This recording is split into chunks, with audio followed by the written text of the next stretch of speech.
The classic Universal Century saga in Gundam is considered to reach its narrative climax with the 1988 theatrical feature Char's Counterattack. The final showdown between Amuro Ray and Char Aznavour, the most iconic and probably most influential rivalry in the history of anime. Yoshiyuki Tomino is a phenomenal genius. Char has re-emerged after being presumed dead at the conclusion of Mobile Suit Zeta Gundam. He leads a second Neo-Zeon movement in a brazen attempt to end civilization on Earth.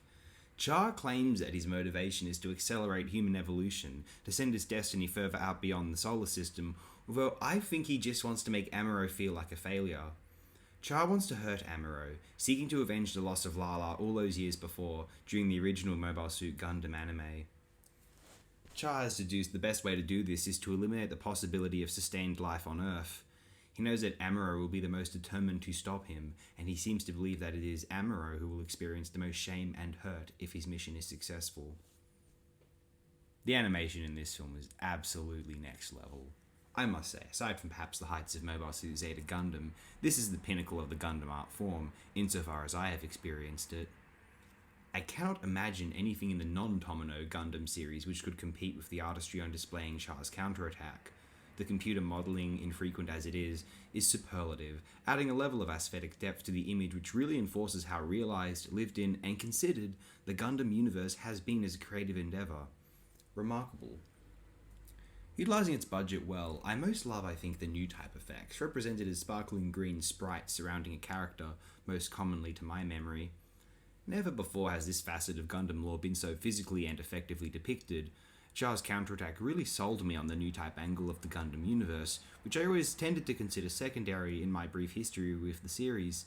Double Zeta really assisted in helping solidify how significant and essential the new type phenomenon is to the UC Gundam timeline, partially because by Double Zeta, the world is written so that the human race now takes the new type phenomena very seriously, not just as a fringe subset of Gundam pilots, as they had emerged toward the end of the original MSG and throughout Zeta.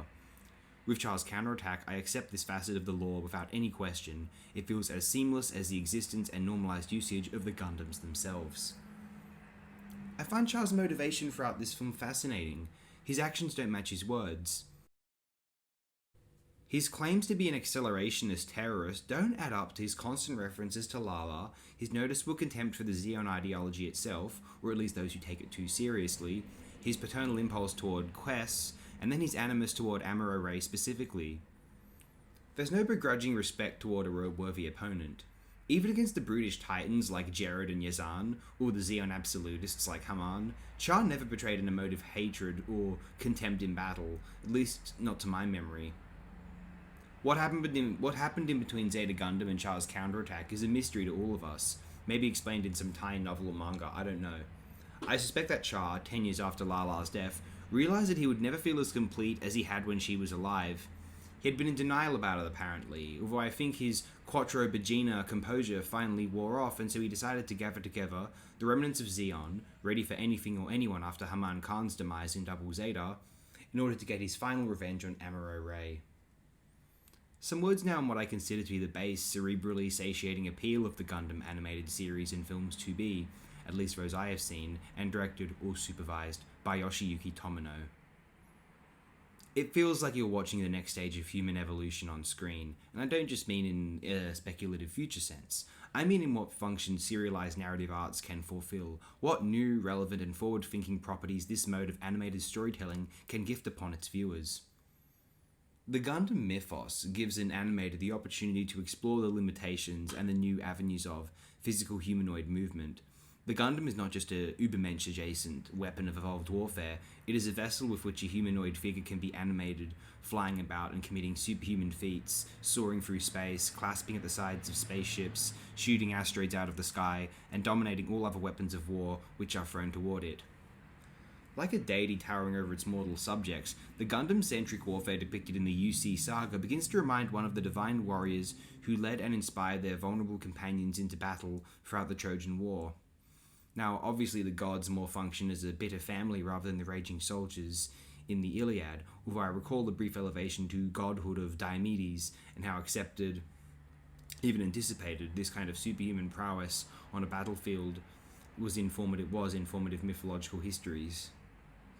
Now, in these fantastical depictions of the future, human technology evolves to a point wherein it makes manifest the essential existence of the great gods of mythologies past.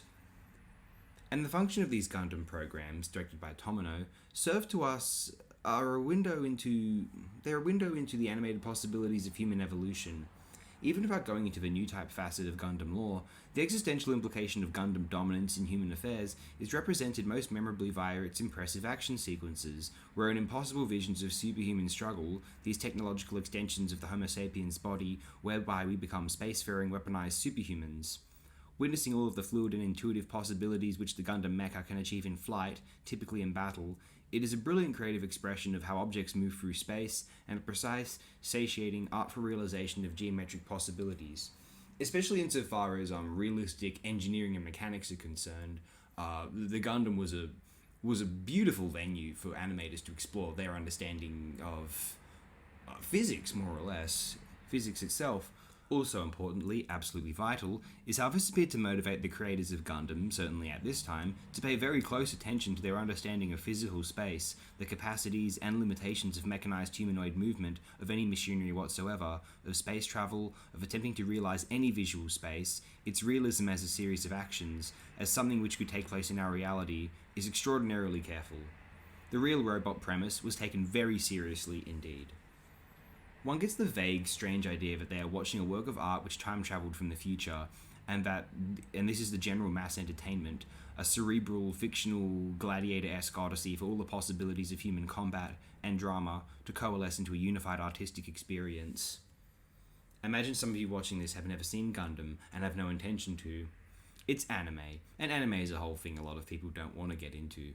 It's not like anime is a genre, it's a style which covers many familiar genres, but still, it's a lot of time to potentially spend watching, finding a means to download certain shows, and most are too lazy to view shows that they might like, I suppose.